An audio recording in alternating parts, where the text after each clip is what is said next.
Having a briefing by Kondwalo on the Harmony Project, which is a unique learning philosophy and curriculum utilized at the Bahia Formosa School in Plettenberg Bay.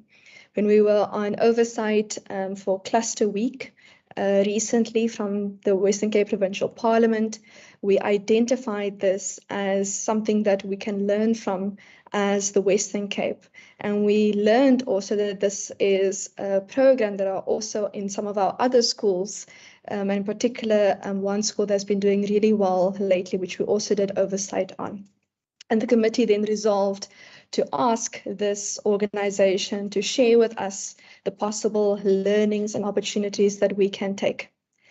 Before I ask the members just to introduce themselves, I, as chairperson of education, I have become, and I'm sure other members have become aware of a diversity intervention that took place at the Fishhook High School the previous week, and that concerns were raised by parents in this regard. Given the nature of the matter, I wish to welcome the swift action by the Minister in this regard in suspending the intervention and committing to investigating the matter. As Chair of Education, it is always my concern, and it will always be my concern, what is the best interest of the child? In this regard, I will later, during the meeting, put it to the committee that given that matric exams are currently underway, and in order not to disrupt a very stressful time period within a matriculant's life and within their schooling, that we do request a written report from the department on the particular matter to be submitted to the committee for consideration. But I will put that to the committee members later. I just wanted to indicate that so that members have time to apply their minds by the time that we get to our resolution stage. For our guests today, I'm just quickly going to go through the rules of engagement, because I know that it's not every day that we have stakeholders from outside. So if you are not on the floor, please just keep your mics muted and your videos muted. I'm going to ask that members just introduce themselves, and then for our guests, the presenters, just to introduce themselves as well. And then we're going to jump straight into the presentation, which will be followed by questions and answers. Thank you so much. Members, if you could please introduce yourselves. Thank you, Chair. Member Christopher Fry, member of this committee. Thank you so much. Chairperson, Member Khalid Sayed, member of the committee. Thank you so much. Member Ferland Christians, member of the committee. Thank you so much. Good afternoon, Chair. Member Kama. Welcome. Sorry, I didn't see you there, Member Kama. Any apologies to be noted? I have one that I need to note. Okay, the one from my side I just need to note is Member Plater has been having connectivity problems today with his laptop. So he has just asked that we bear with him while he is able to log on. But thank you so much. If our guests could just introduce themselves, the leader of the delegation.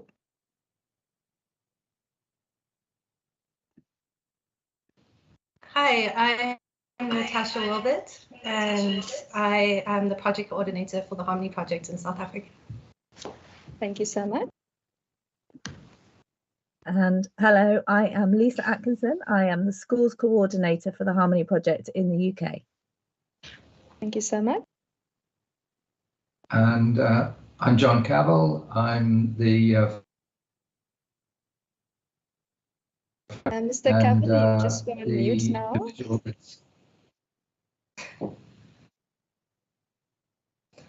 Okay, no problem. Thank you so much.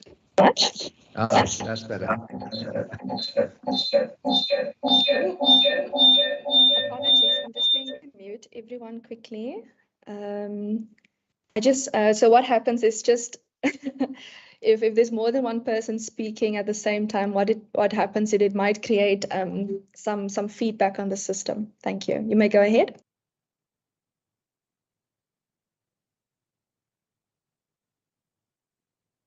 There are three of us sitting together here, and I think there's an interaction between the various laptops. You've got yours on. My apologies. My advice if there's more than one laptop in the room, if you just put the sound of the laptop on mute and not just the sound on MS Team, because then you won't have respective feedback. Okay. So can everybody hear me now? Is this okay? Yes, thank you so much. You may jump into the presentation. I'm just going to put my video off for connectivity purposes. Thank you so much. Okay. Well, my name is John Cavell. I'm the founder of Kwendalo, and I guess I'm the one that's been responsible for bringing the Harmony Project from the UK to South Africa. And we've been heavily involved in running a pilot for the last couple of years, which you'll hear about shortly, working closely with a small team that we have here in Plettenberg Bay, and with the support from the Harmony Project in the UK. Lisa Atkins introduced herself just a short time ago, and she'll be presenting as well.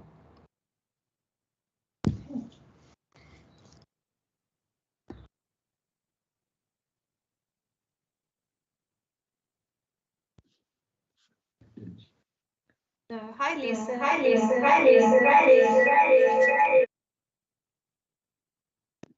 Hello, everybody. Am I okay to start my presentation now? You may. Thank you so much.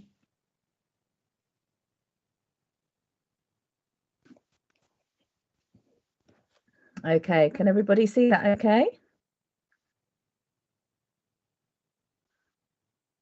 I hope so. I can't see Yes. anybody. Good. Thank you. Fantastic. Okay, I'm just going to see if I can move this out of the way. Hang on. I don't know if I can, so we'll leave it there. So my name's Lisa. I am the schools coordinator for the Harmony Project. And as you can see from our strapline here, we aim to put sustainability and nature at the heart of learning. And hopefully I'm going to give you a little bit of an idea of what we do, how we do it, and hopefully that will inform you and help you a little bit.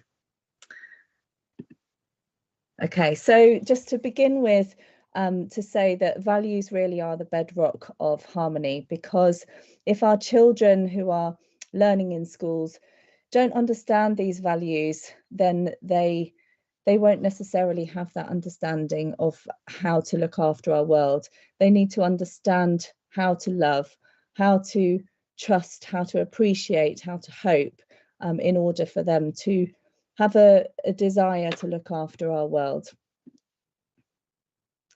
I wanted to share this page with you. I'm not expecting you to be able to read the words, but I wanted to share it because it gives an essence of how the Harmony Project was born. And these are two children in a school that I still work in, and I've worked in since 2010, where the head teacher at the time, who is now our founder of the Harmony Project, had a very clear vision of what he wanted for the school. And he wanted for the children not only to learn the national curriculum that they have to learn, but also to learn how to grow food, how to look after a garden, how to compost from their food waste, and to understand how nature works and to learn from nature. So the picture of these children here are they've planted cherry trees, and it was part of a local initiative to have more fruit trees in our area. From this curriculum, so our curriculum in our school built over many years, and head teachers from all over the country were coming to visit our school because they'd heard about it, they wanted to know how they could bring nature-based learning into their own school, because it felt, and it is, a really, really important part of children's learning. We want these children to know how to look after our world as they grow. So Richard wrote a book. He wrote this teacher's guide to support other teachers in how to implement the Harmony approach into their own schools. So what is it and why is it important? We would say that Harmony is a philosophy for life. Everything makes sense within their learning. All of the learning is joined up. It helps the children to see how the world works. We have a very, very strong belief that the children should be learning from real life and real life experiences. And ultimately, it teaches the children a new way of learning to live in a sustainable way. So the way that we do this is through 7 principles. And these principles are the principles of harmony that we see happening in nature all the time. And I'm just going to go through them with you. The first being the principle of interdependence, where we teach the children that everything is connected. One particular learning inquiry for the children, but not the only one that you can do, is for the children to learn from the interdependence of bees and how all of the bees have a role to play, and they all have whilst their roles are different, they're all important to enable the system to work well. And if our children can learn that for themselves as well, then they are learning how our world works. They learn simply, particularly our younger children, that the fact that bees pollinate our flowers actually really has an effect on our world and our food. And if we didn't have the bees, we'd have a very, very different life.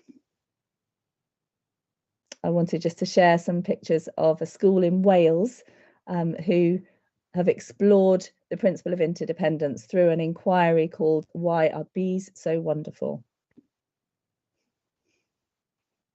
These are just some examples of how you might approach the principle of interdependence through inquiry-based learning. So like I said before, it could be bees, you could be looking at the ecosystem of the seaside, you could be looking at how your body works together, looking at oceans and plastic pollution. So there's lots of different ways to be able to learn from these principles. One of the things we like to do at the Harmony Project at the end of every block of learning or every half term that we have in England is to reflect and have the children to really reflect on their learning, and we ask them what the principle means to them. And these are some real life examples from children in our school. And my favourite one is that interdependence is like scales that balance, and if something happens to upset the balance, the scales will tip.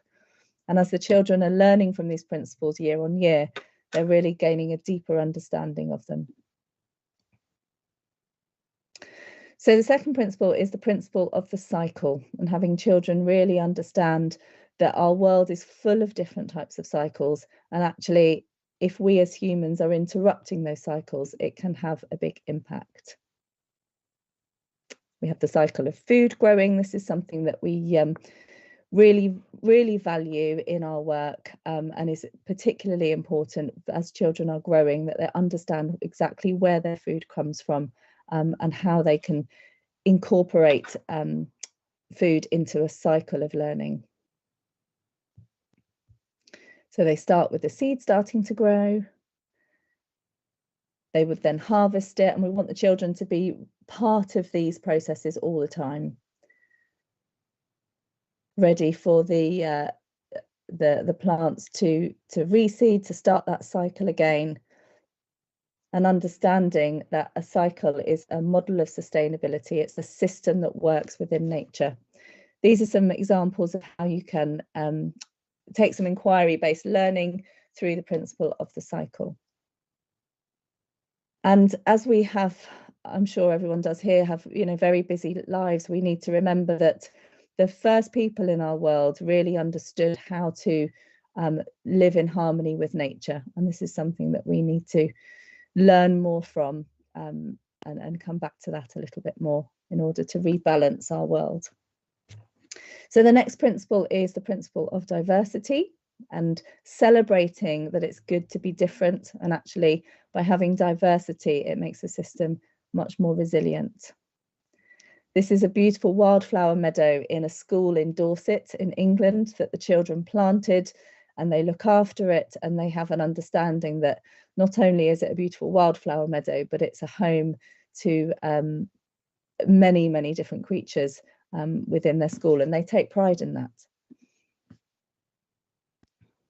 And not only do they need to understand the diversity within ourselves and our creatures, but the diversity within our food, and we can link this to our food growing to promote more diversity.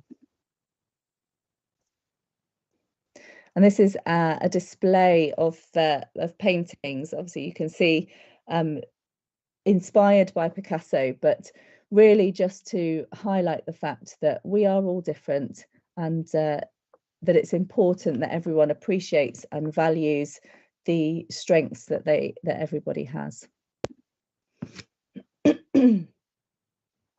Here are some more examples of learning inquiries that could be linked through the principle of diversity. So the next principle is the principle of adaptation. And when we think about the principle of adaptation, not only do we think about changing things and things changing to be better, but also to know our own places and feel comfortable in our own places, to know that we adapt to our own place, much like creatures do. We adapt to where we are, and that helps our survival. Here is Tash will recognise this photograph, but the children were seeing the hermit crab move homes to a place that was more appropriate to them as they grew. So just this real life experience once again, and real local learning. You know, for the crab, they're seeing the crab move from one place to another because that place is best for them. And so it helps us to remember that we need to understand our local place before we can understand the wider world. And local learning is really, really important for the children. And I wanted just to share this photo of children from Bioformosa, really discovering the wonderful world around them. Okay, so the next principle, sorry, not the next principle, but these are just some examples of inquiries that could be linked to the principle of adaptation. And this is a lot, while I've said about local place, it's also about our community and linking in with our communities. So the next principle is the principle of health, looking after ourselves and our world. And if we think about nature, nature is inherently healthy. And when it's not, it's usually due to the fact that humans have intervened and created something that has interrupted cycles and therefore creates an unhealthiness. This is another school who are exploring the principle of health, and as you can see, they've been growing food. I think we've got jars of honey down there from the bees. And again, some examples of learning inquiries linked to the principle of health. So there's lots of opportunities for children to learn through this lens in a different way. The sixth principle is the principle of oneness, which is perhaps a little bit less tangible than the other principles, but is thinking about the fact that nature is not a separate entity. We are part of nature. It is within us. We are all part of one world, and we have that responsibility to look after it. This was a gate. I don't recall exactly where it is now. I think it's in Scotland somewhere, but just a reminder that actually, again, in our busy lives, it's really important for us and for the children, for us to give children the opportunity to be still and to bring peace to their lives. And these are some examples of inquiry-based learning that you might link to the principle of oneness. And I spoke about our reflections before, excuse me, and these are some of the comments from the children when asked what the principle of oneness means to them. So the final principle is the principle of geometry. And this is about understanding that nature teaches us that there is a pattern to life.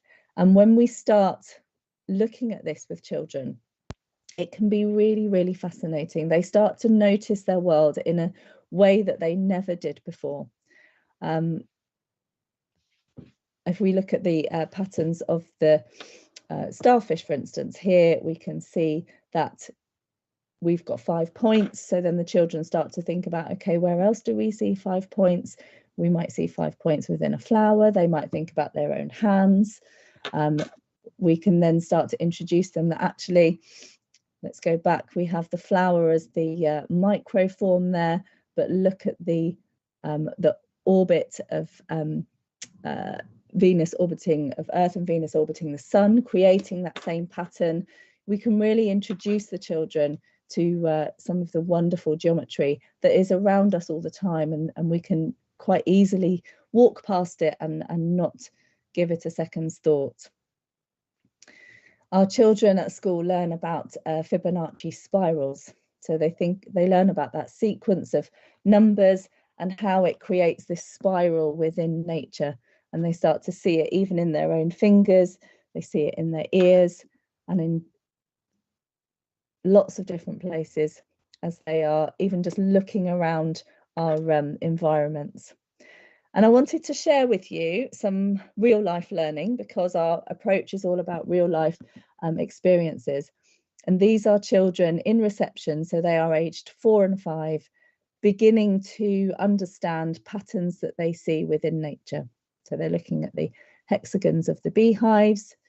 This is year 1, so we're a year older now, looking at the Fibonacci spirals. They start to see the similarities between them, nature and themselves, understanding that actually we are part of it, we are the same. And year 2, starting to use compasses to look at creating vesica shapes and looking at where they see those shapes in nature. Moving on to year 3, where they're beginning to learn about rotational symmetry. This was for a particular project about African basket weave patterns, but also you might link this to flowers or something else where you might see some sea creatures where you see that rotational symmetry. And all the time we're introducing this to the children so that they begin to understand, and going back to those values, they start to love our world and want to protect it. This is parabolic curves in year 4. So these children are 8 and 9 by this point, and looking at a logarithmic spiral and diminishing squares. They're starting to explore the patterns of the waves and the shapes of the waves. And this is an example of a learning overview that we would give to a school. This is just the top of it, I'm afraid. It does actually go further down with more subjects, but I wanted to draw your attention to the top part of it, which is the way that we feel our approach is unique. We always have an inquiry question, so the children know what sort of question they're answering, and it's all about discovery rather than just being taught things. They're actually on a discovery with their teacher. The inquiry question links to a principle of harmony, which is what we've just talked about just now. And always at the beginning of one of these projects is planning for the end. So we always start with the end in mind. And the great work is a celebration of learning that happens towards the end of a half term. So generally in England, our half terms are 6 or 7 weeks. And a great work would be a culmination of that learning, and it gives purpose to the learning. But it's often linked to a sustainability action, which you can see down here at the bottom, where the children are actually doing something. And this is every year group, every half term, they're actually doing something to work towards living in a more sustainable way, and therefore supporting nature in keeping balance. We're also very aware that you know, in schools we're not always experts in absolutely everything, and so we need to reach out to partners in learning who can really make these learning experiences rich for the children.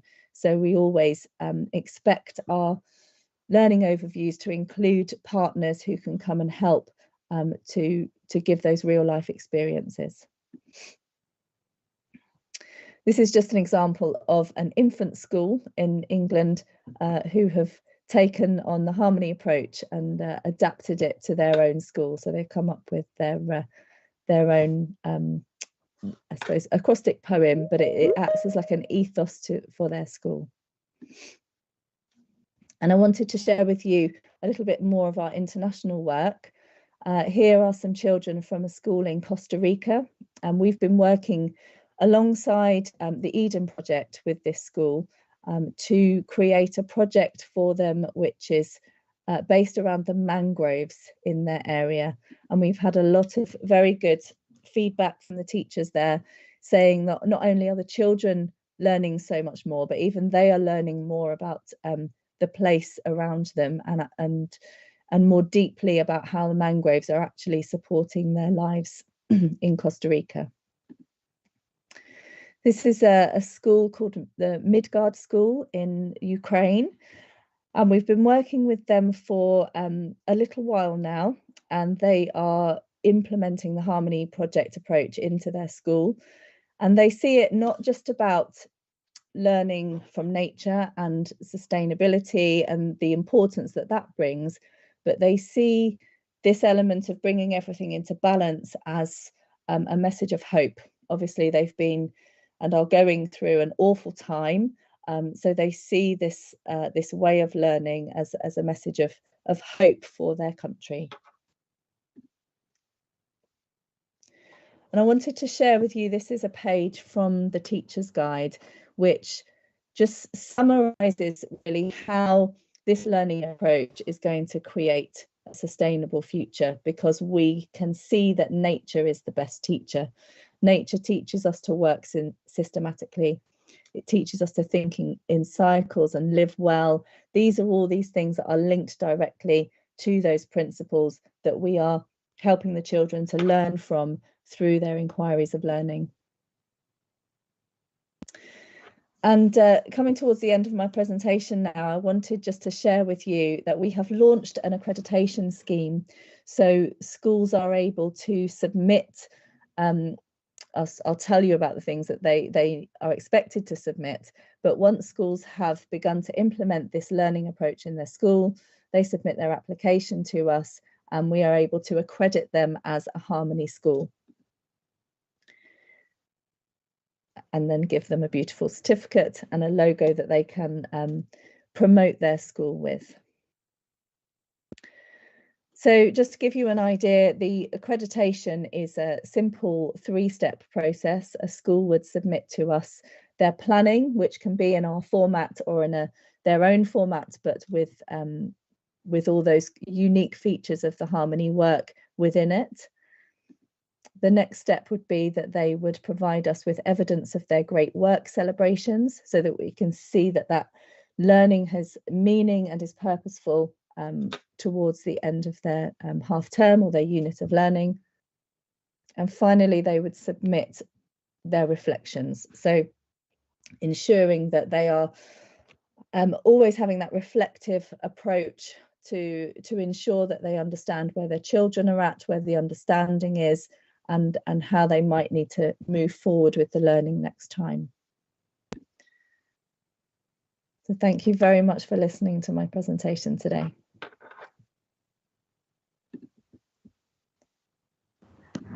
Thank you, Lisa. Thank you so much. I just wanted to check if there's anything else that some of the other presenters wanted to add before I hand over for question session. Yes. Hi. Sorry, can you guys see me? Yes, we can. Okay, perfect. Our presentation's actually broken into 2 parts today. So that was just to give you an overview and background on where the projects come from. And I will now be presenting on what it looks like in South African schools, well, especially in Formosa.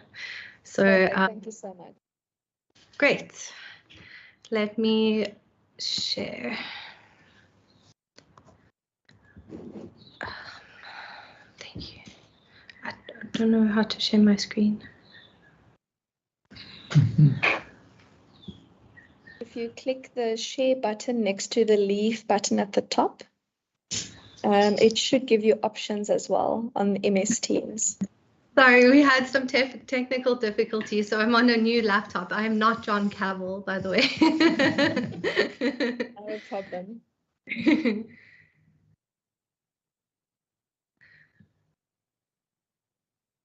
Open share tray. Mhm. Yeah.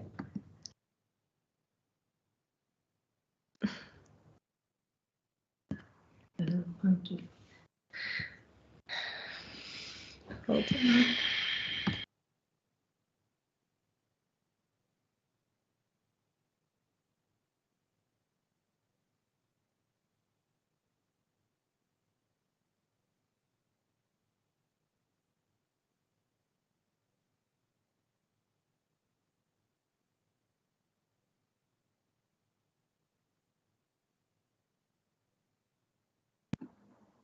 If it's helpful, Tash, my share button looks like an upwards arrow within a rectangle. Thank you. We're moving computers yet again because the share button on this one isn't cooperating. But I will be on Matthew's computer in a second. Thank you. No problem. Thank you so much.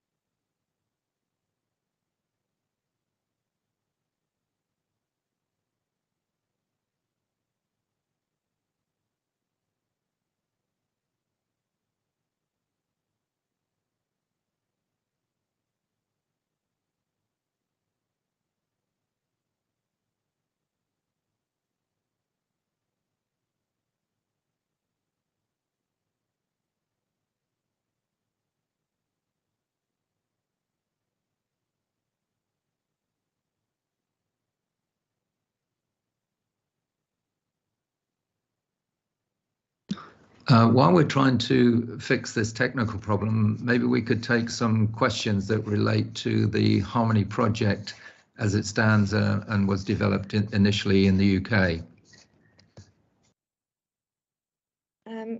I just wanted to check quickly, Ms. Hassan Musa, do you have the second part of the presentation? Yes, she does. I do, but which part? Mine is all broken up. Let me just check. Because then we could try and present the second part from our side.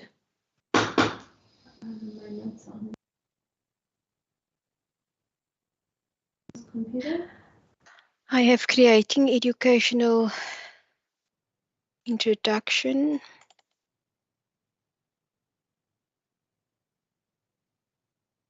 Okay, I think we've got it. Sure. Okay, let's try quickly.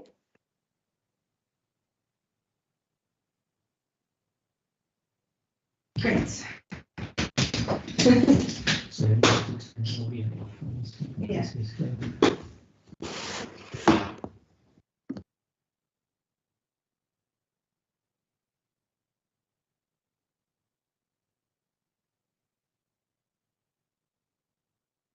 Hi, I couldn't see where I'm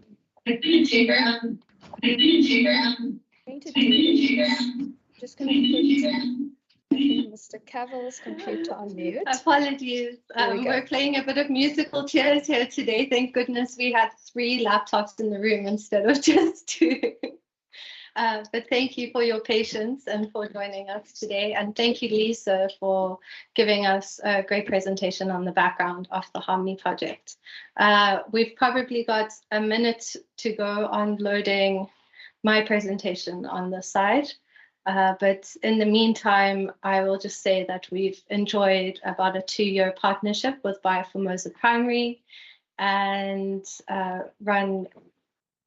basically been implementing the Harmony principles and joining them with the CAPS curriculum with great success. So I can't wait to share that with you guys, the practical elements of what Harmony looks like in South African classrooms. And here we go, perfect timing. Perfect, thank you so much. Can everybody see that? I can, yes, thank you. I think so. Is everybody able to see the slideshow? Yes, thank you. You may go ahead. Yes? Okay. Great. Yeah, do you have your computer audio off? We are able to see it. You may go ahead. Thanks. I'm just putting my audio and my video off. Otherwise, I don't want my audio and video to interact with yours necessarily. I can't hear anything Deirdre's saying now. Colleagues, I just want to check, am I audible? Yes, you are, Chair. Okay. Hi. So Can you hear me? we can hear you, yes. You can. hear Okay, us? I'm just going to go ahead. Can everybody see my presentation? Perfect. Great. That's wonderful. Thank you. Okay, so thank you for joining us today and for bearing with us through our technical difficulties. Obviously, it didn't happen in the practice round, but this is real life. Yeah, so basically, we are the Harmony Project. We're based at Kwindalo, and our role and inspiration comes from trying to get nature-based learning within the South African education spectrum. So to us, this isn't about changing the curriculum, it's more about changing our teaching practices. And one very important point is that CAPS really lends itself incredibly well to being created into project-based learning. So all the content is already included in CAPS, and it's very easy to revitalize through this project-based learning practices. Okay, so Lisa has already gone into details about the principles and a little bit on what project-based learning involves. So I'm not going to spend too long on these slides, but basically a quick overview is that we base our education in values, and these are created by the schools. And then learning is posed as questions, because this engages the students to a higher level. And these turn into inquiries of learning, which incorporate the curriculum content and the natural phenomena found around the school. Okay. And the learning is very much tied to nature and nature's cycles. So this comes down to not teaching things out of season. Like we wouldn't teach farming or planting in the middle of winter, for instance, because it would have no practical use there, rather in spring and summer. Sketching is on here because it allows children to really get into nature and observe natural phenomena. And this often comes across in our geometry focus. So basically every overview and every week starts off with a geometry focus. And these are patterns and shapes found in nature. And this immediately connects the students and the teachers learning to nature. I will give you examples later on in my slideshow. Okay, so we take one principle per overview and we explore that through the inquiries of learning. So for instance, again, I'll get into this in further detail, but if you think about soil and then you're going to think about health, for an example. Or if you think about how our homes and how people lived long ago, you're going to think about the principle of adaptation and how homes are adapted to the environment around it. Okay, so to make the learning more enriched, we try and connect to partners in learning within the communities. And they are basically our experts that can come in and give us more in detail, in depth, and relevant knowledge that can't be found in a textbook. And they're normally incredibly passionate about what they do too. And we like the children to see that. Okay, a big part of the project-based learning methodology is the great works. And again, here the partners in learning are involved, and we normally base it around sustainability projects. So I don't like to use the word problem solving, but I more view it as the children are detectives about how things work and how humans have changed certain systems for better or for worse, and what we can do to create those cycles of no waste and put that back into our practices at home and at school. And a big part of this does relate to school food initiatives. Okay, so basically, it's not just learning facts about nature, but it's learning from nature. The way I like to look at it is nature teaches us the origin story of values, and we can see this through the way that we teach our children using folklores and stories, which are often about animals doing particular thing or other natural phenomena, and they impart moral lessons and offer guidance. And we find this throughout every culture and throughout history. So if we convey knowledge to the students in a way that they can go out and observe it themselves, we're giving them an enriched reasoning skills and a deeper understanding of their place and who they share that with and what kind of effect they can have on others and on nature. So this comes to our practical question: how do we adapt this into CAPS? So here you can see an example of the grade 3's overviews and also one from the original Harmony UK guide. Basically, when we started with the grade 3's, our life skills topics that we grouped together under the principle of adaptation were space, how people lived long ago, pollution, and soil. And our question for inquiry was, what will homes look like in the future?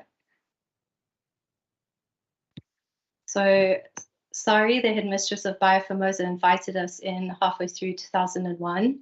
And we started with one grade, the grade 3 class, as a pilot program. So we were basically there every Friday, having fun with the kids and enhancing their life skills program that was running already. So here's a few examples of what we did. We started looking at how did people live long ago?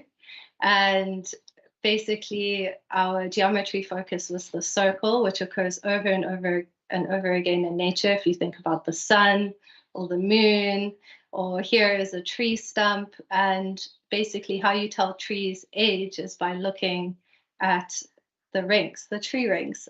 So we did some story sums where we compared their grandparents' age to ages of various trees around the school. And yeah, and then we also looked at what homes looked like long ago and had a discussion on what our homes will look like in the future. And some very interesting things came out of that because we were looking at circles and concentric circles as a way of building and engineering. We started to look at houses around the world and realized that almost every culture around the world has some kind of round house. If you think of teepee, yurt, igloo, just to name a few, our own davels here. And the reason for this is because they're very economical. The heating and cooling works really well in them, and also they withstand natural disasters the best out of every other housing design. And then once we moved on to looking at houses in the future, we were looking at how will we build houses on Mars? And the first designs for the Mars One project is 3D printed houses that are also cylindrical in shape, basically, which I thought was quite amazing. So as you can see here, we brought it into their mass focus where they were covering 3D shapes and building with 3D shapes. So we got the clay out of the ground ourselves and used it as a building material. Just to show you, I don't know how clear this comes across, but if you look under term 3, this is directly out of the CAPS national curriculum document, you can see how well the overview tied in with the maths objectives in this particular term.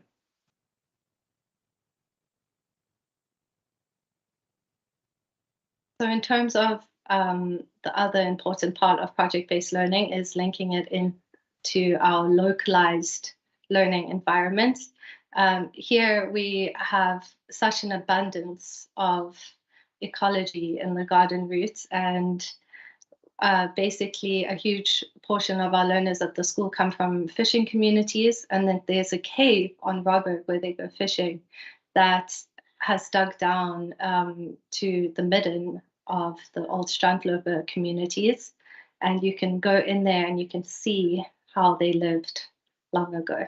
So it's right there, 15 minutes away from the school. So this is moving on to term 4. We also covered bees, but we put our own South African twist on it, and we did why are solitary bees so special.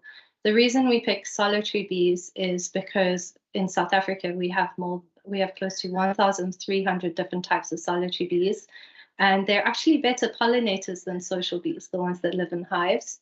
And when people talk about a bee extinction, they're referring to solitary bees. So here you can see in the picture, we've got one of our students sneaking up on a bee, and they were really cute about when they learned about pollination, they were going around with their fingers and pollinating different flowers. It was all kinds of adorable.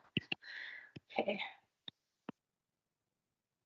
So we learned about 2 principles actually this term. We learned about the principle of interdependence between bees and flowers, and we also covered diversity, because that's what bees give us, is plant diversity and food diversity.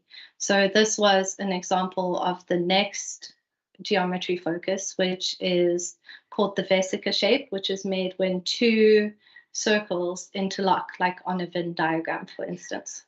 And you can see it in the shape of leaves and fish and your eyes. The students, as part of their great work project, were planting a bee-friendly hedge, and they were also learning about the medicinal uses of the flowers that they were planting. Our final great work project was actually making a bee hotel, or our Airbnb, for solitary bees to live in. They crawl inside all of the reeds and grasses, and some of them even live underground. So this is the students busy measuring and creating bee-friendly homes.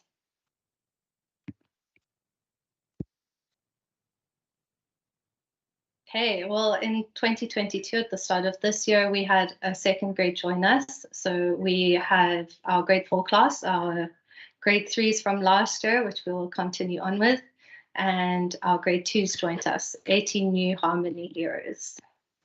Here you can see that actually the grade 2s in their new overview, Where Do Animals Live, were using the grade 4's Airbnb to see where all the baby bees were being kept. Where you see the mud on the reeds, that's where the bees were living throughout the summer. Okay. We were also exploring, as part of their Where Do Animals Live, and our geometry focus was based on the vesica shape here. And I think this is just so amazing, because I barely gave the students any direction, and these were the kinds of artworks they were coming up with this shape.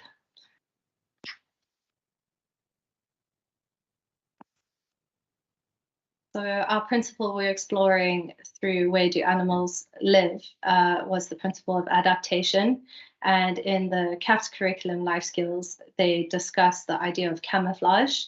So we were looking at how animals use camouflage as a mechanism for adaptation. And we were especially exploring animals around ponds. So that leads to our great work for our grade 2s, where we made our own class pond. And I just want to remind you that these kids are 8 years old, and guess who did all of the digging and measurements for their class pond, and actually their pond container fit in perfectly the first time round. So that's quite amazing. It was quite practical use of their math skills, and they were really involved. Okay, so this is our grade 4 class, and they were also themed around water, but they were covering what journey does a river take in the autumn term 2. as you can see here, the CAPS Natural Sciences and Technology assessment guides that this particular term, they're distinguishing between solids, liquids, and gases, and basically going over the water cycle. So as you can see, this is another example of how well the CAPS curriculum lends itself to being created into project-based inquiry questions. So the grade 4s were covering the principle of the cycle.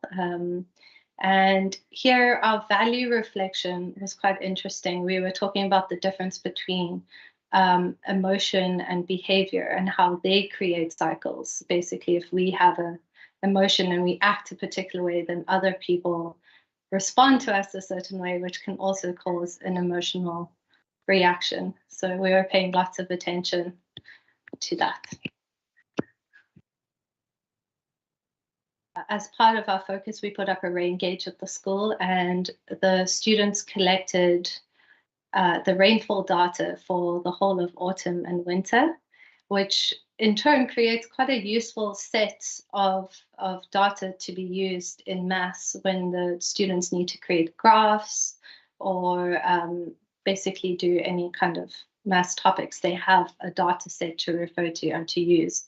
And the students created that themselves, so they'll be more likely to be excited about using it.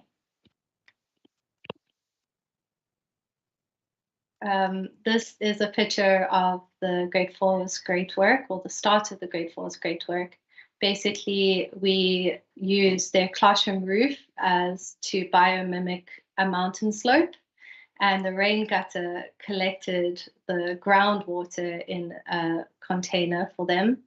And this gave them the opportunity to review their soil from grade 3 and to use the compost heap that they started in grade 3 in this project.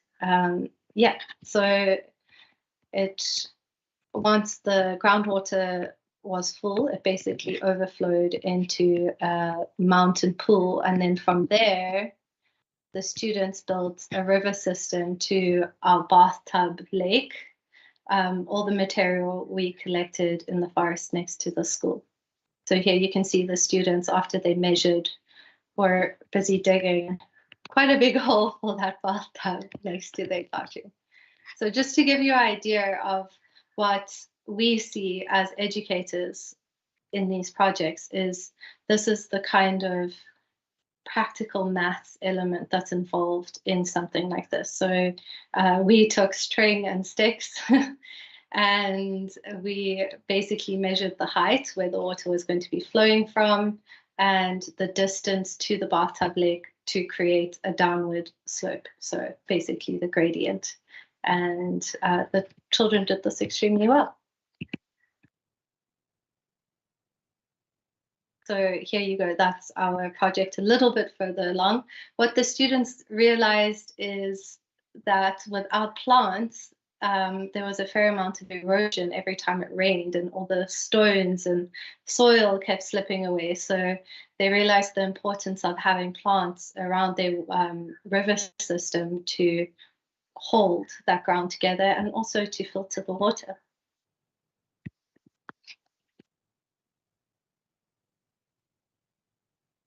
So all our learning, basically, we were lucky enough to connect with a local organization and be able to take the students on a Harmony Week outing. And we went to the Keerworms Estuary. So the grade 2s, as the accumulation of their final project, were looking at what animals live in the lagoon. And here we have the hermit crab, about to move home.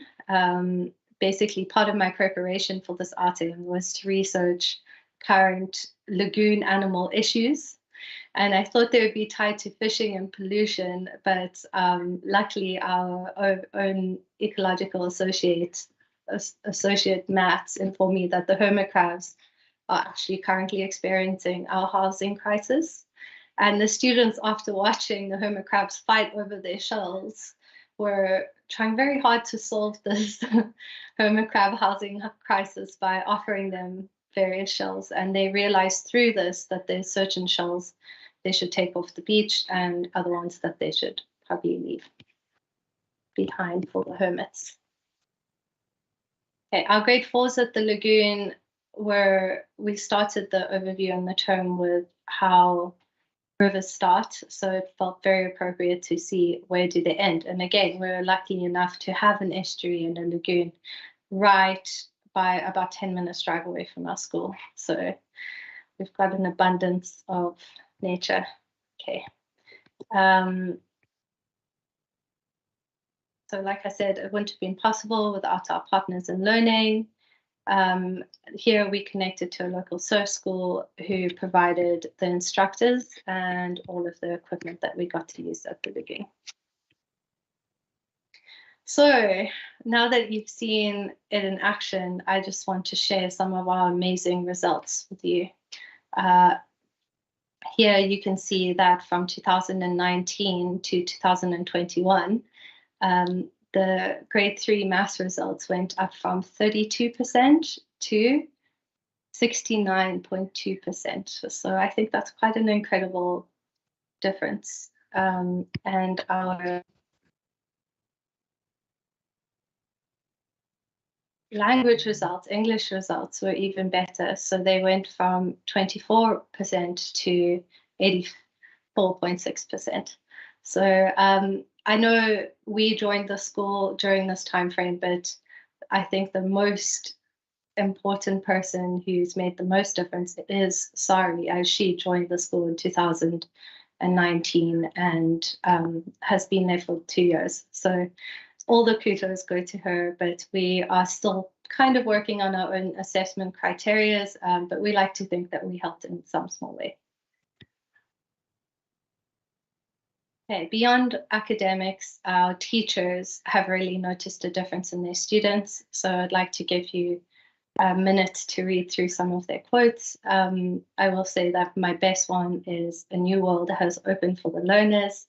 They can now see the connection between the contents of the subjects and real life."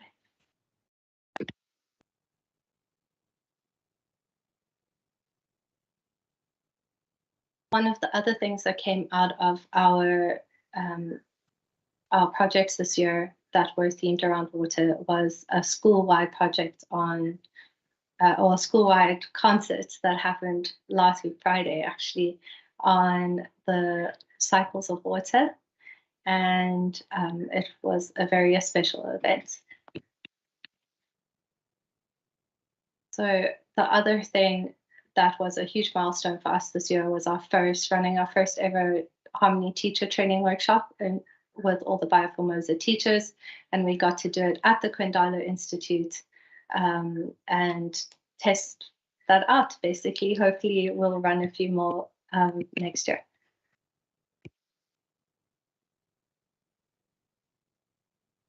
So these are some of the goals we've developed in partnership with Bioformosa Primary.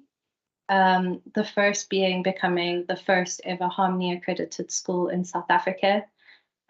This process involves rolling out the Harmony project into classrooms full-time and school-wide. So starting in January 2023, the grade R's to the grade 5 classrooms will be doing Harmony in class full-time, which is quite amazing, going from 1 grade to 2 grades to 5 grades in such a short amount of time.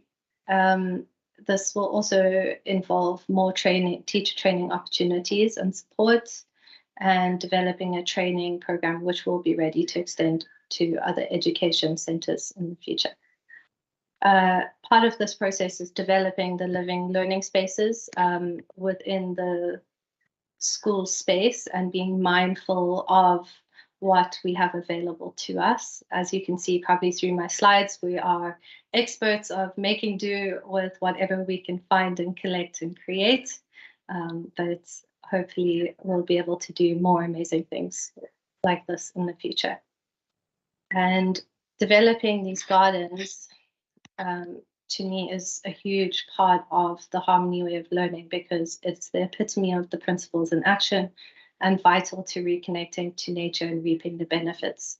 So all the mental wellness and life skills that the students get from them are incredibly valuable. And this also leads to the creation of student leadership opportunities. So all of these projects require planning and forethought, and to collect the materials in advance or to create our own. The students assign roles and responsibilities and generate ideas on how to achieve our great work or the accumulation of our project. This process is student-led. Before we start anything, we have a brainstorm session and plan it out. So the students never just arrive and find out what they're learning that day. Their planning is actualized and they're empowered to stay engaged, watching their contributions and planning brought to life. Honestly, I mean, my grade fours are the epitome of this as being Harmony heroes, and they would welcome the opportunity to give you this presentation themselves if I let them. From these, we've also created goals for the Kwendalo Institute and Harmony at the Kwendalo Institute, which is to develop local harmony overviews for foundation phase and intermediate phase for now. Obviously, we would like to move higher as we grow. We are also looking at consolidating a Harmony teacher training program that we can run either in-house at Kwendalo or at the schools or online. And we would also love to be the point of entry for South African schools to access the Harmony Accreditation program.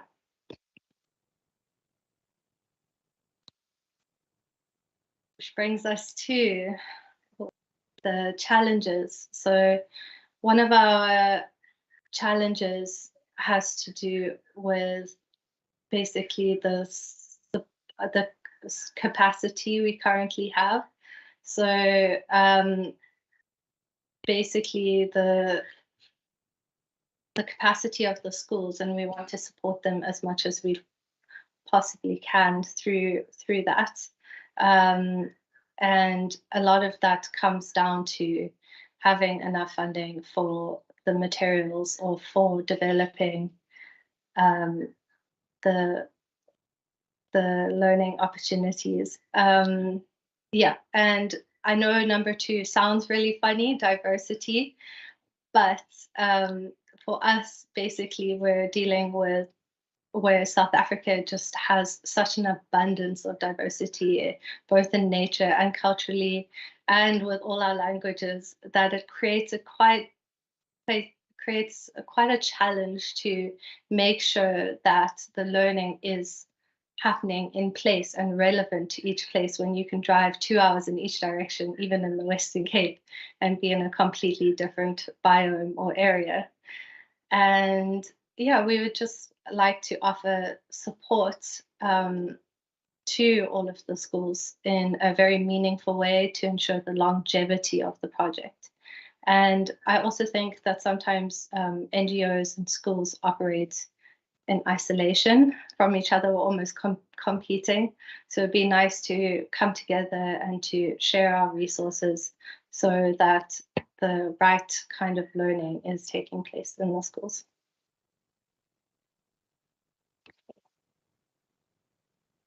So if you would like to join our education ecosystem, please feel free to contact us. We'll go on to either the Harmony website or our own one at Kwendalo. We would love to hear from you. And thank you for spending this hour with us. And we are now open to answer any questions you may have. Thank you so much, Ms. Wilbert. I just want to check if that's all the input from the presenters before I just open up the question session. Okay, I do want to say that during the COVID pandemic, a lot of people started reprioritizing and reflecting on what is important in life. And as I was listening to your presentation on how to live and learn and teach in harmony, I was reminded by a quote by Dan Bennett, who said that one of the healthiest ways to gamble is with a spade and a packet of garden seeds. Personally, I can say each time I'm in nature, it does teach me something different, or even to see something from a different perspective. And I'm particularly impressed with the integration of the practicalities when it comes to mathematics and sciences, given that as a committee, we've also been trying to look at how do we improve our mathematics and language learning losses in the Western Cape. Colleagues, with that, I'm going to open up for questions. You may raise your hands now. See Member Fry, I see Member Karma. Okay, if those are the only two hands, then in that order, and I will go after them. Thank you so much. Thank you, Chair, and I wish to thank the presenters, and I appreciate the presentation. Thank you. It's very heartwarming to see the work done at Bahia Formosa, especially since we went to go visit there. So I'm very heartened to see the excellent work done by Gwendala and the Harmony Project. I just have one question, actually, and it couples into the place-based learning and into value number 4, which is adaptation. I just want to know, have you taken local cultural practices and the history of the local area into consideration when you are using your teaching philosophy to educate the children as to how local people used to use the local surroundings, the natural surroundings, in learning about life and learning about survival and adaptation? And how does that fit into our changing climate in terms of how do we have to adapt to the changing climate that we're seeing around us due to global warming and climate change? That would be my question. Thank you so much. Thank you so much. Member Karma.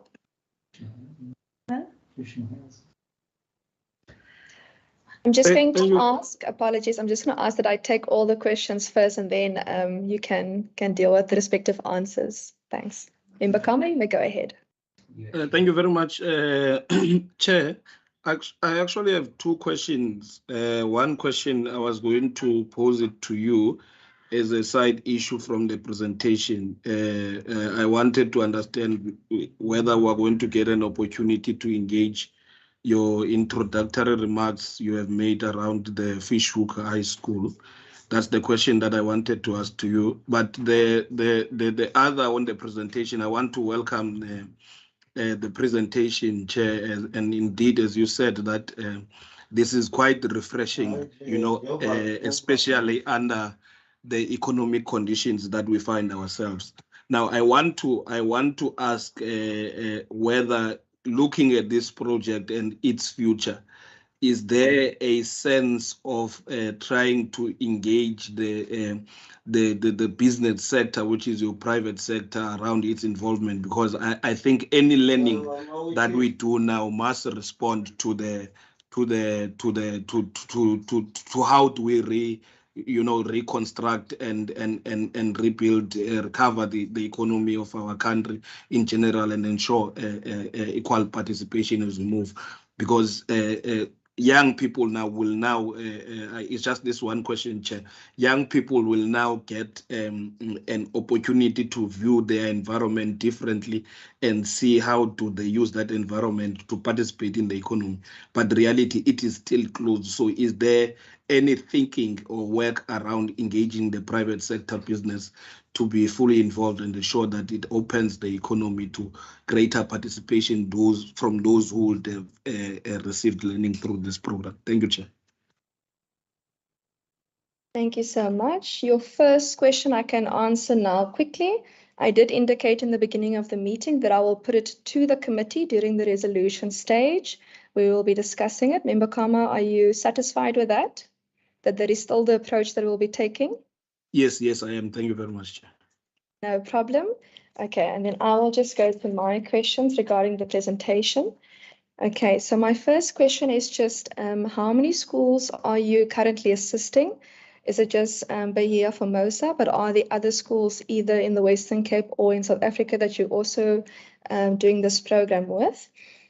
And then I wanted to find out, you indicated funding as one of the challenges. If we could just get an understanding of what your current funding model does look like. and whether you've had opportunities to partner with some of the locals in the areas where you run the program in order to be able to assist with some of the challenges. I know that, for example, if you're someone who's, for example, from the UK, you don't necessarily speak Afrikaans or Xhosa in the Western Cape, it can become difficult to interact with some of the communities. So perhaps if there's opportunities to partner with locals.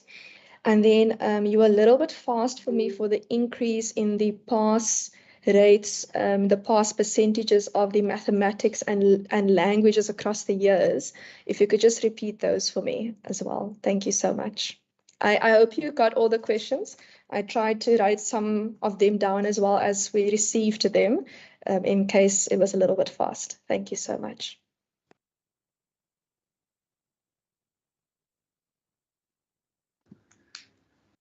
Okay, can you hear us now? Hello? Yes, thank you. You may continue.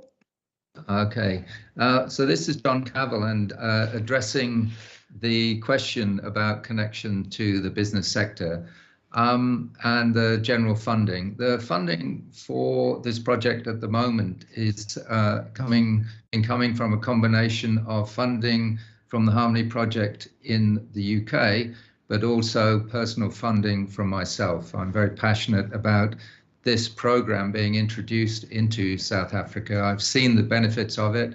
I'm actually now a trustee of the Harmony Foundation in the UK. So although I'm a Brit, I've had a home here in Plet for over 20 years. So I'm fairly familiar with the local situation. And I have, in fact, been having discussions with I won't name names at this stage, but a bank and an auditing firm who have shown interest in engaging with us from the perspective of their corporate responsibility, social responsibility activity. So that's ongoing, and I hope that we can get some of those discussions completed in the near future. We are relatively new here in Plet. We only launched in the last 12 months, and people are just starting to learn about what we're doing. We're having very encouraging interaction with some of the local people as well. So it's still early stages, but we do have that as part of our ongoing funding model plan.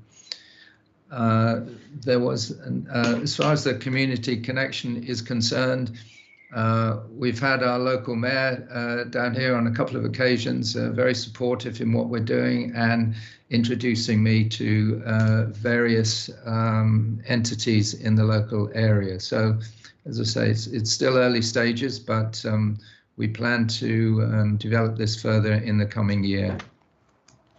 As far as languages are concerned, we do have members of staff that speak Xhosa, Afrikaans, and I think there's one or two other languages that are supported as well. So I think we certainly have some coverage, but we'd certainly like more coverage as far as that's concerned. And hopefully that answers the question around those particular business issues. Next question. Tash, you're going to... Oh, well, we can speak about... Okay, so there was, the first question was about the principle of adaptation and how we use local histories and cultures and include it into our curriculum and what that looks like under the global conditions today. So this definitely speaks to me and is something that I think is incredibly relevant about place-based learning.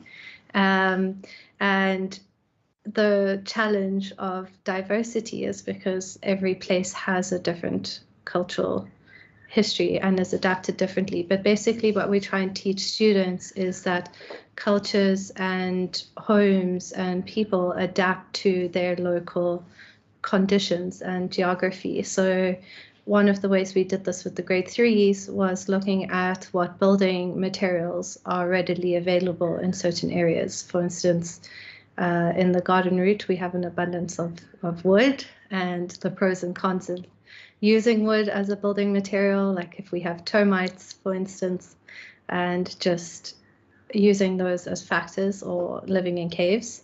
And looking at the round shape of houses is actually connecting the learners back into the world and into the global conditions, because they realize that every place has different building materials, basically. So it's one of the first things we look at. I don't know if Matt wants to add to what I just said. Yeah, hi, my name's Matthew. I didn't get to introduce myself at the beginning.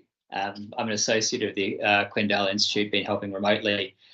What I just wanted to say about place-based education, because it's such a passionate thing about what I'm involved in, is that it really makes learning relevant and connects it to the local context, particularly a changing context. And so, I mean, over time, people have always needed to adapt to context and local context. And so traditionally, environmental education has been about nature, and often that's in an abstracted form. But as soon as you start to learn with nature, in one's local surroundings, it encourages observation.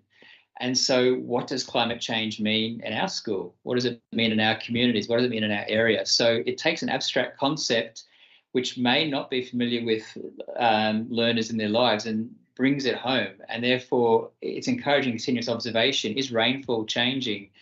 Are the species of bee or bird that might be arriving usually in October, are they coming later? Are they coming earlier? So all these questions can form part of this inquiry-based learning, which is why we think it's important. And again, as Tash identified with this both challenge and opportunity of diversity, is that if the Harmony Project creates the set of principles and the guidelines, then they can always be emplaced in the local context. And that's when you really start drawing on local teachers' knowledge, on local parents and elders' knowledge to make the principles relevant in that particular place with the diversity that they have there.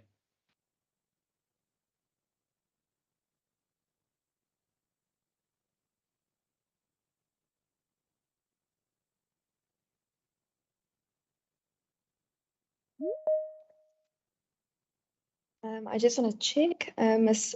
Atkinson, if you still wanted to add, or Mr. Provincial. Perfect. I would like to just add to that question about the principle of adaptation and local history, and try to put it quite simply in the sense that when we think about nature adapting to its place, this is something that happens without humans sort of having anything to do with it. Nature does adapt to its place. Sometimes that has positive benefits, sometimes it has negative. I'm thinking of photographs that I've seen of seaside creatures making their homes in litter. And when we think about that, for them, they are adapting to their place. But for us, we are learning from that. And that's where I think that behavior change is linked to the principle of adaptation. So humans have, not all humans, but some humans are littering and are not having those values for our world of respect and responsibility. And therefore, we can learn from the adaptations within nature to actually adapt our own behaviours. And when we think about local history, I was nodding along, even though you couldn't see, when you were asking about, do we learn from local history and through this principle? And absolutely we do, because it's really, really important. Again, for better or worse, we might be learning from what's happened in the past in order to improve those practices, or we might be looking at what's happened in the past and saying, actually, we need to adapt our practice and we need to return to some of these traditions that have worked in balance with or in harmony with nature. So it can work both ways, but absolutely we should be learning from particularly our local history, And that's a lot of what the principle of adaptation is all about, is this learning from past practices and behaviour changes. Thank you. If I could just address one of the other questions now, which was what are our plans in terms of introducing the Harmony Project into South Africa? I should say that this is an initiative that I am obviously passionately involved in introducing into South Africa, but I wanted to do it in a sensible time frame. And the first thing I needed to do was to engage with a school that we could have a relationship with, and were happy to actually work with us in terms of a pilot, because as you can imagine, the initial curriculum that was developed in the UK, there are differences in terms of elements of history and geography and such like, and we needed to be able to adapt those to be applicable to not just the local area here in Plettenberg Bay, but throughout South Africa itself. So I wanted us to run a pilot, and that's what we have done, and you've heard how that's actually worked. We've got two year groups now, and we're looking to run that through the whole school. So the objective was to have an initial school that becomes accredited, fully accredited, and use that as a model then to be able to roll out elsewhere in South Africa. And during that period to actually engage with various schools that have an interest in what we are doing, and so that we can start to determine how best to work with additional schools. The results that we attained were absolutely amazing in my book, and I think everybody else's book. And I have Sari here, who I'd like her to address the particular numbers, because that was another question as well. Is Sari. Good afternoon, everyone. When I came to the school in 2019, I did the systemic tests with the grade 3s and 6. Our grade 3 results for that year was like for the school for maths, it was 32%. And then in 2021, we started with a Harmony project, and we've done it for 6 months, and then they wrote their systemic tests. But what I can say about that is, because the children had to do so many things for themselves, they had to find out and they had to inquire about certain things. I think that's why our math result went up with that massive percentage. It went up to 69.2%. And it was just because the children were really, they were working with the maths. It was not just learning it in class. They were practically doing it. And I think that gives them a much better understanding of maths. And then with the language. Who's next? Okay. It doesn't want to go. Doesn't want to go. The language, I haven't got it in front of me now, but I think the language, and seeing that all the children, they are actually third language, English home language children, third language or a second language. So it's very difficult for them. They had 24% in 2019, and that went up to 84.6% in 2021. And that it is because they heard another type of language when they were involved in the Harmony.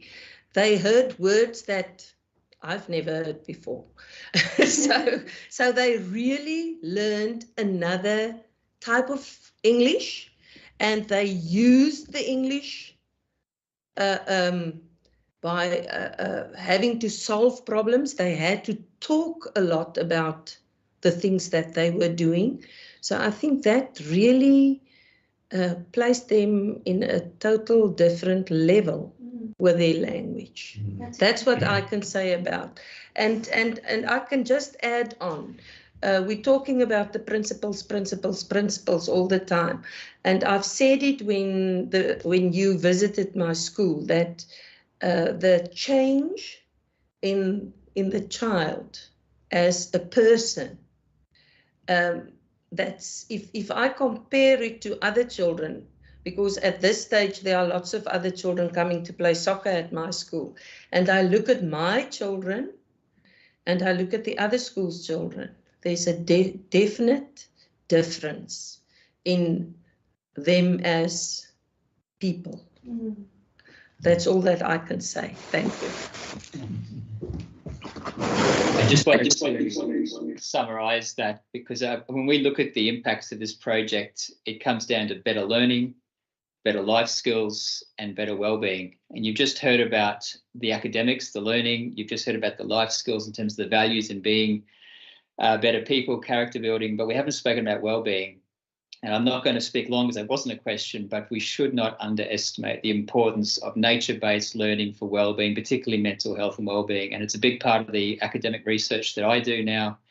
And just engaging with nature can build a sort of a fund of calm in a children's life. It can help buffer stresses. It can enhance mood. It really helps with focus, attention, especially when the learning is embodied and hands-on. It helps to regulate the nervous system. I could go on, and actually is now found to be that the more youth are connected with nature, the more likely they are to feel happy and have a sense of purpose and a worthwhile life. And it's even been shown to help their perception of body image and all sorts of things. So, I mean, this cannot be underestimated, particularly in a time of increased screen use as well. So, and if one is feeling better about themselves, one is also a more capable learner. Thanks. Hi. So absolutely, connection to nature is vital for our wellness, but I just want to go over the points for the last question, the one on the business and rebuilding the economy and creating learners that are ready to face those kind of challenges. And that is why I put in there student leadership opportunities, because this learning is student-led. They learn actual practical life skills. It's putting the life skills element back into life skills, where it's planning skills. It's also when you do a project and you see it to completion, it's engaging your attention for longer, and it's creating the kind of workers and work ethic that's more healthy and sustainable. So it's allowing them to meet those challenges later on. And it's not to say that we don't think technology and we don't think programming, any of those things are important. We think they're incredibly important. And the UK schools have had more of an opportunity to use that, I think, to measure food waste. It's not such a concern of ours at the time being, but we're definitely looking at ways to bring those elements into our lessons as well. There is a computer skills element to our overviews. I hope that answers your question. Oh, there was one other point I wanted to make, is there was a partnership that the UK Harmony Project linked with, that was the students were running food trucks from food that they've grown themselves. And I always thought that was a fascinating idea and something that would definitely suit high school students as a baseline with dealing with finances for the first time and running almost little business pursuits from start to finish. So it's realizing where our food really comes from and what we can do with it to eat healthy. Yeah, I don't know if anyone else wants to add anything. Bringing nature into schools today. Yeah, and bringing nature into schools that don't necessarily have access to it. and don't have abundance of it, poses some challenges, but there are ways for us to do that. We've made terrariums before, and yeah, we can organize activities to that. I don't know, John?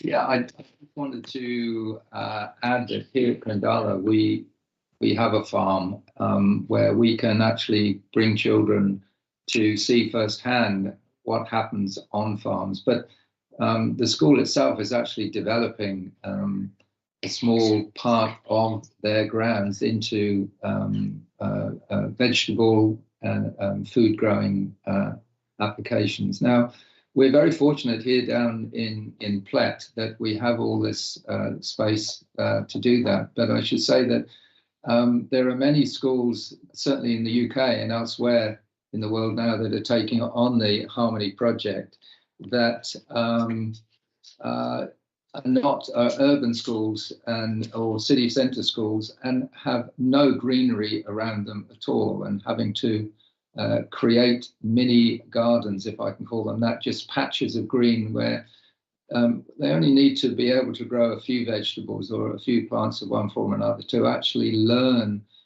all about nature. It doesn't have to be a Plett type environment, which we're very lucky to have here. So any school, wherever they are, can actually fully implement all the aspects of the Harmony project and linking with nature in some form or another. But as we touched on earlier, having relationships with local organisations does help, and certainly as far as some of the city schools, just being able to work with local farmers and allow the children to get out from the school sometime and visit farms and realise what goes on and how the food they buy in their local stores actually gets onto the shelves.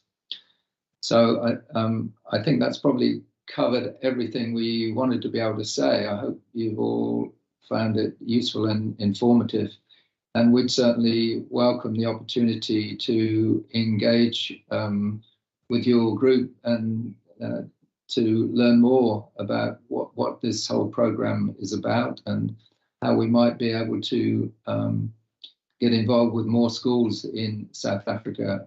And certainly we're more than happy to host workshops here. The building we're in at the moment, the Harmony Centre, has been set up so that we can actually give lectures for 50 plus people at any one moment in time. We have all the technology today. Unfortunately, it's let us down a little bit, but hopefully we've been able to get over our message and look forward to, as I say, the opportunity of working closely with you in the near future. Thank you very much for your time, and I hope we've been able to get that message over. We only had, as I'm sure you're aware, a matter of a few days to pull all this together, so I hope we've been able to share with you all the important aspects that this project brings. Thank you so much. I'm just going to quickly ask if there are any follow-up questions or extra questions, as we do have some time left. I think I'm seeing a hand, but let me just quickly see here. Okay, the button went up to say one person, but now I can't see the hand. Is it Member Plater? You have a question? Because I saw your video also. No, not really a question, just a comment to say a wonderful presentation. Thank you very much. No problem. Ms. Hassan Musa, I just want to check on my screen. It shows that someone, I think, has their hand up, but it doesn't actually show me whose hand is up.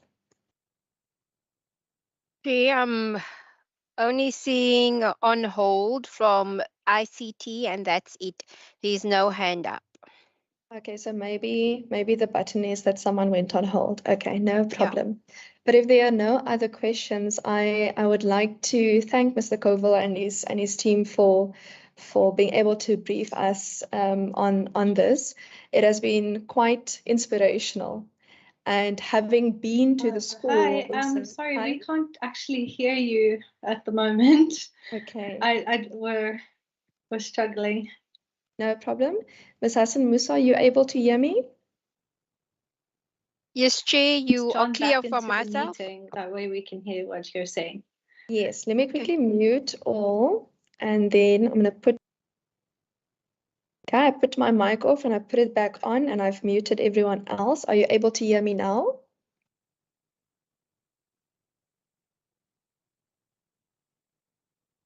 Ms. Wilbert, are you able to hear me? Ms. Atkinson, are you able to hear me? Yes, I can hear you. Perfect. Thank you so much. Now, I was saying that I just want to say that thank you so much for being able to present to us today. Having been to the school recently as part of our oversight visits to early childhood development centers has really been inspiring. And this particular presentation was part of us trying to understand how we can take some of the learnings from schools that are doing well and how we can attempt to improve our learning losses within mathematics and languages within other schools, but also how this can assist with a positive value-based education in this regard. For the rest of the meeting, we are going to be dealing with committee business. You are welcome to stay if you so wish, but it is not necessary. You're welcome to go about your day-to-day business. And we thank you for being here with us today. Thank you very much for having me, everybody. Bye-bye. Thank you so much. Thank you for having us. We really appreciated this opportunity and we hope to hear from you soon. Thank you so much. Okay, colleagues, with that, I'm just going to ask that we unshare the presentation somehow.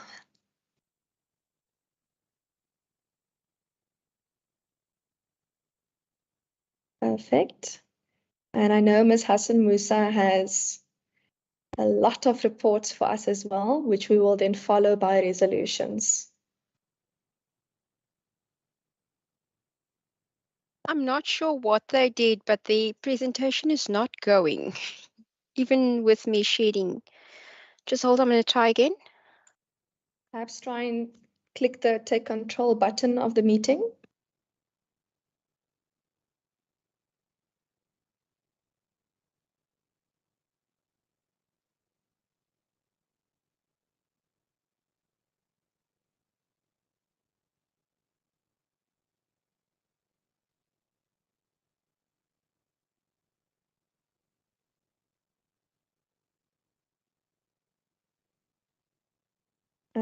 Or perhaps if, okay, it goes away. Perfect. So let's quickly deal with our reports and then I'll open up for the resolutions discussion. Thank you.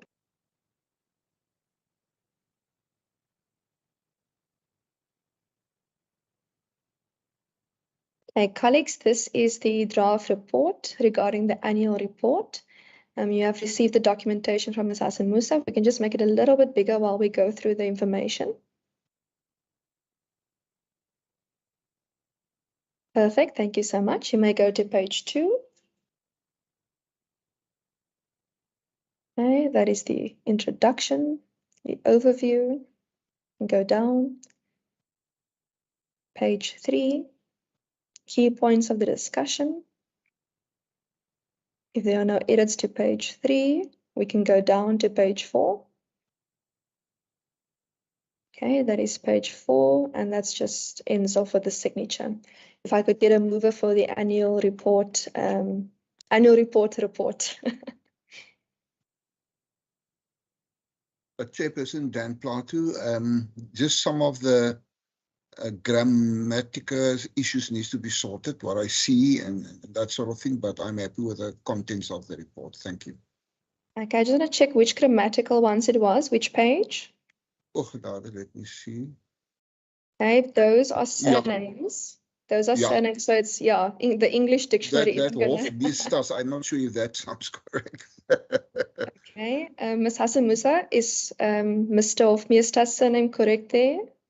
Yes, Chair, I've just checked the attendance register. He signed his name on there. It's spelled like that, Chair. Oh dear, quite a funny surname, but okay, thank you. No, don't worry. What the dictionary on Word does is when it doesn't recognize a word, it does underline it with red. Sounds like hofmeester, but it's hofmeesters. Okay. Yes. Thank you so much. So, Member Plato, are you then moving for the report? Yes, no, maybe. Otherwise, anyone else would like to move? I'll move, Member Fry. Thank you so much, Member Fry. If I could have a seconder for the report, please. Member Christians? Thank you, Member Christians. The report is so adopted. If we can move on to our second set of documentation.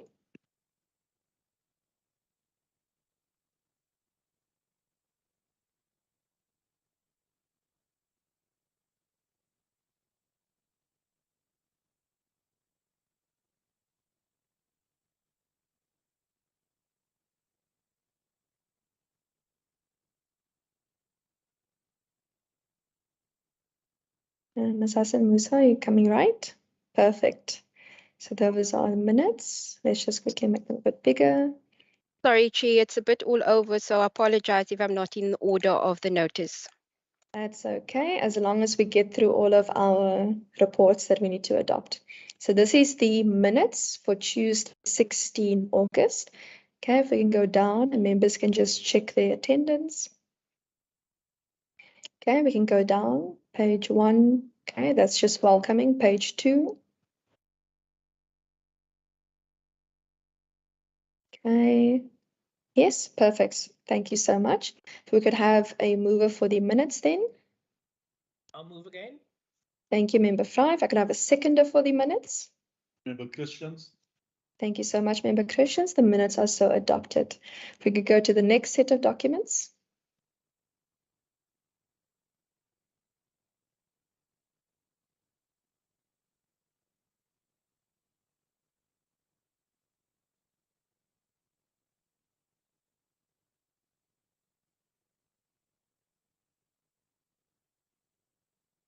Thank you. These are the minutes for 14 October. Okay, let's start with just everyone can check their attendance. If we can just fix Member Makamba Bocha's surname there. The T is just before the Y, if I'm not mistaken. Thank you. Okay, we can go down, page 1, page 2. Okay. Thank you so much. If I could get a mover for the minutes.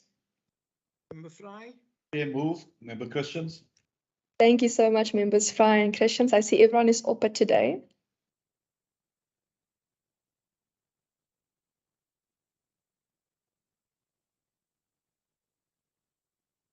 Here, you're able to see the draft report. I think it's just taking a second or so to reflect on my side. It's just a blank screen at the moment. If you could try sharing it again, please.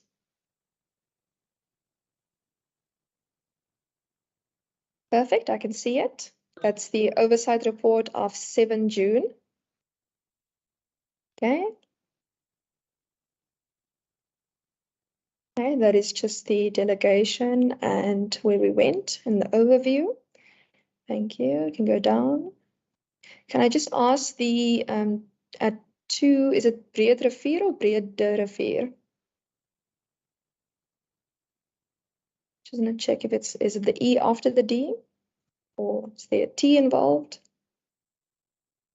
Seems like it. Brede River. Yes, Chair. Okay, so we can just fix that one. Okay. Perfect. We can go down to the second page. Go down to the third page. Go down. Okay, that's the end of the report. If members are in order with the report, if I could get a mover. Okay, cool. Oh, op focus. Member Plato, are My you moving? apologies. Yes, yes, thank you. Thank you so much. If I could have a seconder for the report with the edit. Who else was on the oversight? I was on the oversight, so I can support the report. Thank you so much. Let's put up the next one. This is the oversight when we were in the metro region. Okay, we can go down. That was the 31st of May. There's the delegation. Okay, let's go down. That's page 1, page 2, page 3,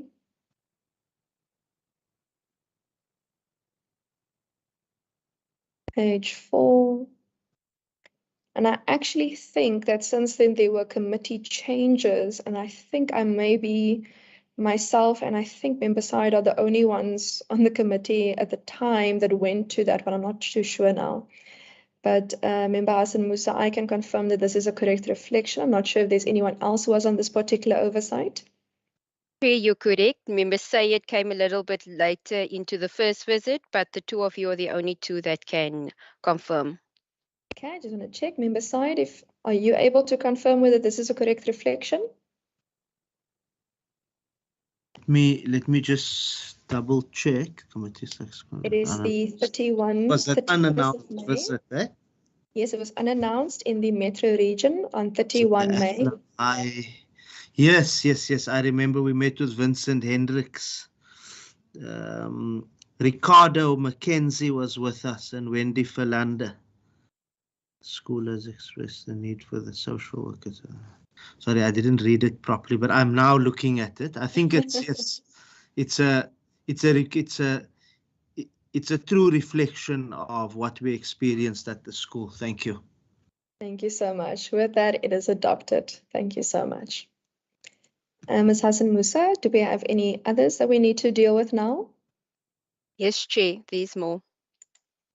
No problem. We are in your capable hands. This is the next. Thank you so much. This one was to Alpine Primary and Erika Primary. That was the 16th of August. Oversights that we've completed. As you can see, there's the delegation. We can start with page 1. Okay, page 2.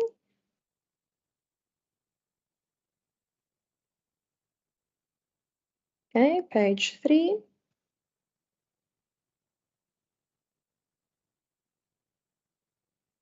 Okay, we can go down. Page 4. And I suspect on this one was myself and Member Syed as well. Member Syed, are you happy with this report? Chair, excuse me, I was at the Mitchell's Plain one. I didn't go to the second one, but I was present at the first one. Okay, can we just one in Mitchell's Plain? Yeah. No problem. That's correct. Yes. Can we just check quickly to make sure that the delegation is correct there at the top? Thank you so much. Thank you for picking that up. Perfect. So Member Christians and Member Syed can let me know whether this is a correct reflection then. Chair, it's a correct reflection. Thank you so much. Yeah. Perfect. Member Fry says he was also part here. So Member Christians, Member Fry, is this a correct reflection? Yes, Chair. Thank you so much. With that, this report is then adopted. Can we have the next one? 1 second, Chair.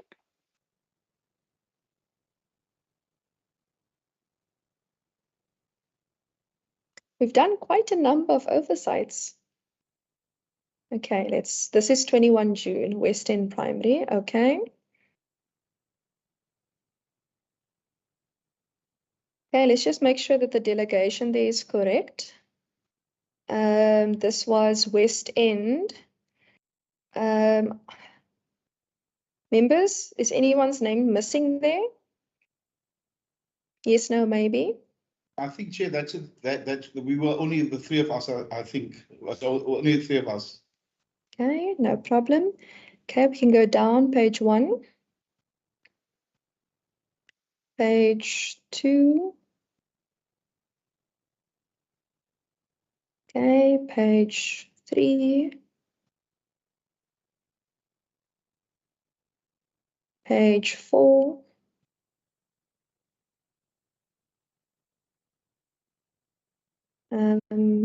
Perfect. If I could then have a mover for the report.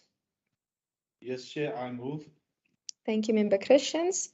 Member Karma, do you think this is a correct reflection because you were the other person? Seconded, Chair. Thank you so much. With that, the report is adopted. We are now going over to the Pinelands North report. And while we just wait to get onto the first page, I can confirm I have written letters to both Pinelands North and West End just to congratulate them in getting into the top 3 and the top 10 in the world school prizes for overcoming adversity. And Ms. Hassan Musa was so kind to go deliver them for me. Okay, so there's the delegation. Just see, okay, we can go down. Page 2.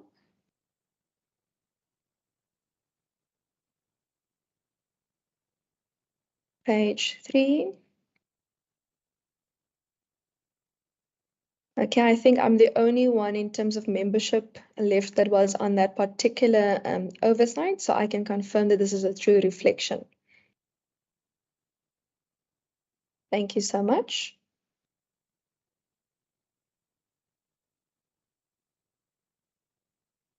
Are we done? I think there's one. Oh, there we go. Not That's done yet, Chair. Sorry, I'm running ahead. This is the minutes of 30 August. Okay, if we can just, members can check the attendance there. Okay, and we can start then with page 1, page 2,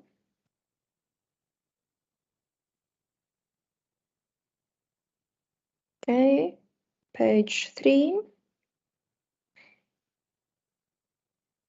Thank you so much. If I could have a mover for the minutes. Plato. Thank you so much. second. And Fry and Christians. Everyone's so excited to adopt minutes today. Thank you so much.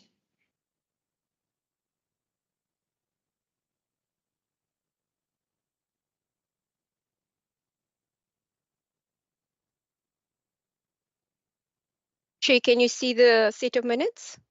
Okay, thank you so much. This is 23 August. You can just allow members just to quickly check their attendance there. Okay, we can go down. Page 1, page 2. Okay, page 3.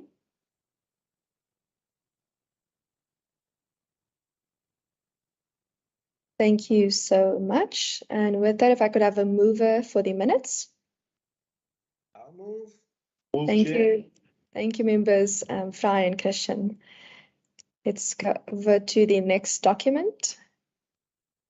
You're keeping us busy, Ms. Hassan Musa.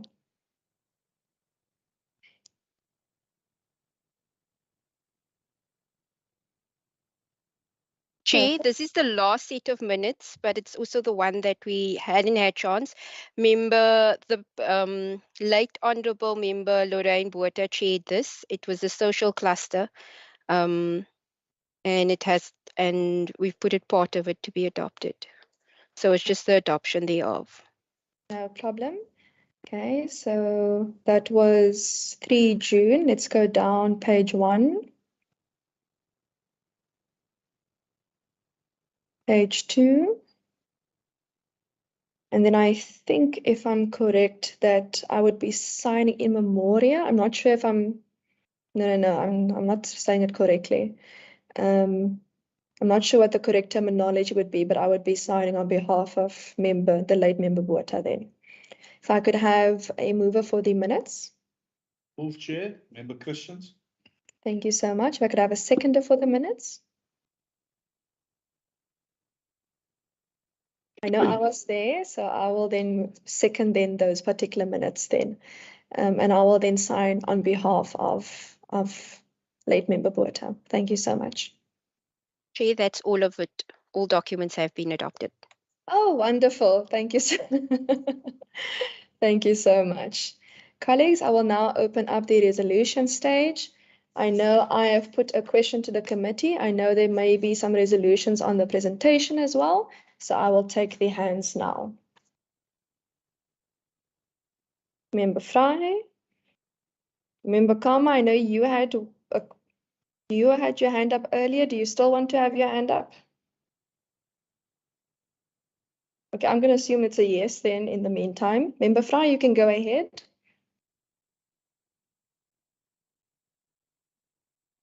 Thank you, Chair. I'm just unmuting myself there for a second. I just want to support that we ask that we get a written report regarding this Fishhook High School matter, because I think that given the latest media release that came out while Chair, I can't hear Member Fry. Okay, can you hear me now? Apologies. What I'm going to do is I'm just Okay. quickly going to mute everyone. And Member Fry, maybe if you can just sit closer to your laptop. Okay, can you hear me now? I can. Okay. Please Thank you continue. so much. So I just asked that we have a written report detailing what the intervention is, what the interventions were by the department as stated in the media release on the 1st of November, and then a follow up on the instructions that was given by the minister on the urgent review of the policies and guidelines and regulations regarding external consultants that deal with diversity, and then what is the legal what are the legal remedies that the department can exercise. So I move that we ask for a written report on this whole matter. Thank you. Thank you, Member Christians, and then Member Syed. Thank you, Chair. Also on the Fishhook matter, I agree with Member Fry that we get a written report, but I just, the question that I'm just posing, because it's now all directed at the WCED, instruction was given that they do this diversity program or whatever you process, whatever you want to call it, and that it was asked. Now I want to know the instruction from the WCED. What was the instruction? Because I believe that educators were asked not to be in the room, right? So I want to know from the WCED, what was the instruction? Because then they said there was a few counselors in there and all of that. So what was the object of having the educators removed from the whole scenario, because they spoke about then children feel more comfortable.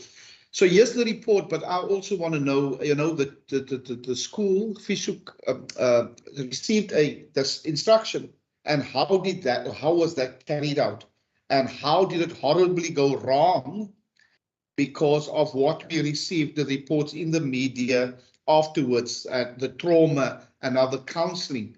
So how was it managed? And maybe just another question.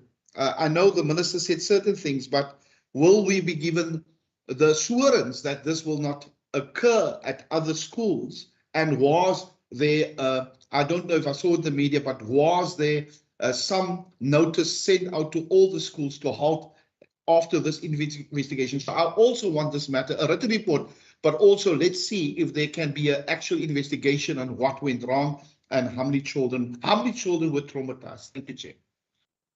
Thank you, Member Christians. I know that there is a full investigation, and I would suggest that can we put your questions as part of the report that we want? No problem, Chair, no problem. Would that be in order? Thank you so much. Member Syed? Chair, thank you very much, Chair. I hear Member Christians, Member Fry, also heard yourself. Look, let me indicate, and I don't want to get too much into a debate or a discussion on the matter. I have my own views around the decision to halt the process that was happening at the school. Don't necessarily is not necessarily the same as others. However, what I think is going to be important, you see, we can ask the department for a written report. That's fine, and I think we should get that. But as you could pick up now, member Christians had quite a few questions, which I think members of the public are also asking these questions. Likewise, there are also people asking, why was it halted? What's the whole rationale? Why was it in place the first? Is because I remember I posed a question in the House, I think it was in July. No, earlier than July already, when the MEC started, about the fish hook. I'm not sure whether, I think member Christians also spoke to something, and we were told about this intervention. So I think if we could maybe, yes, we get them to send a written report on everything that has happened so far. We also get a time frame as to when is the when is the investigation concluding. Once the investigation is concluded, and then I think, and it doesn't, let's look, even if it doesn't happen this year, if there's, talking now about exams and they're not done with it yet, we need to, the committee actually needs a meeting with the department. The written report's fine, but if I listen to the questions that have been posed by member Christians, what we are hearing, it requires an engagement for them to speak to what they are sending us in writing. Thank you. Thank you, Member Side. So what I'm hearing is that you agree that we get the written report, that we ask extra for the time frame for when the investigation will be concluding because it's ongoing at the moment, and that we are in agreement that due to the nature of exams happening at the moment, for us not to disrupt that process, so that when we get the report, we can engage that report in with the department. Am I hearing correctly? Yes, Chair, I'm saying that, yes, the exams are a factor, but once the investigation has been concluded, I think let them conclude the investigation. So even if that happens after the exam time, then all the better. But the engagement, but the invest, because we don't want them to also come and then it's a half-baked. They tell us, no, we're still busy with the investigation. So let them come with everything. Thank you. No problem. I'm happy with that, given that it follows precedent that we've previously done in committee, that we wait for the respective investigation to conclude. If everyone's in agreement with that, are there any other resolutions for today then? Member Side, is that a legacy hand or is it a new hand? May I put your hand down? It's a legacy. I mean, IT needs to show me how to use this new system here. No, Member Side, I already said that we are all young people here. Just because our eyes and our ears might not necessarily be as young as our age, we need to be able to move with the technology today. Okay, I have one resolution on today's presentation. I'm not sure if there's other resolutions from members that would like to go first. Member Fry? Thank you. Some of us are younger than others. Let me just say that, Member Said. But some of us who are not younger than others have figured out this before. So this is not a legacy hand. Just on today's presentations, yeah, I just would like to note and appreciate the presentation and appreciate the fine work that the Harmony Project and Kwanadoulo is doing in Plettenberg Bay, and wish them well in their endeavors to increase and widen their scope of work. Thank you. Thank you so much. Any other resolutions on the presentation?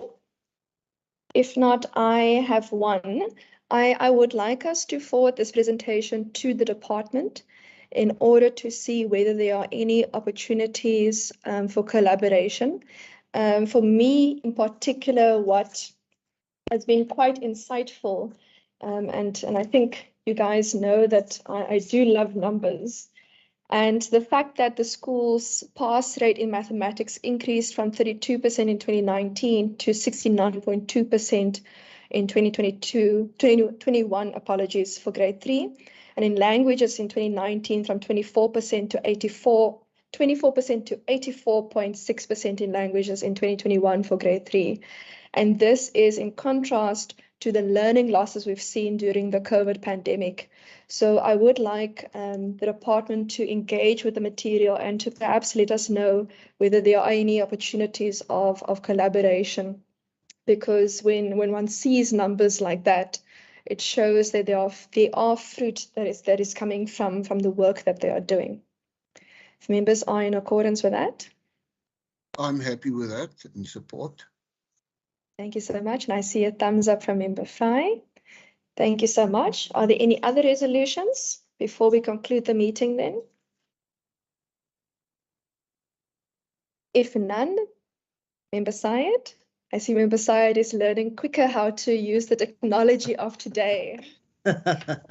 Thank you, Chair. I don't know if it's linked to the presentation, but it could be just linked to the Fishhook.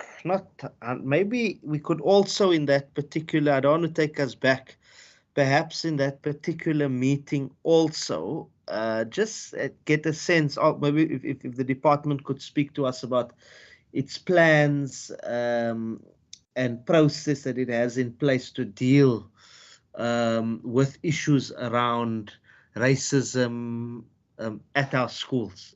It may not necessarily only be racism, but issues of discrimination. Let's say issues of this. It speaks to the presentation that we had last week to some extent. Thank you.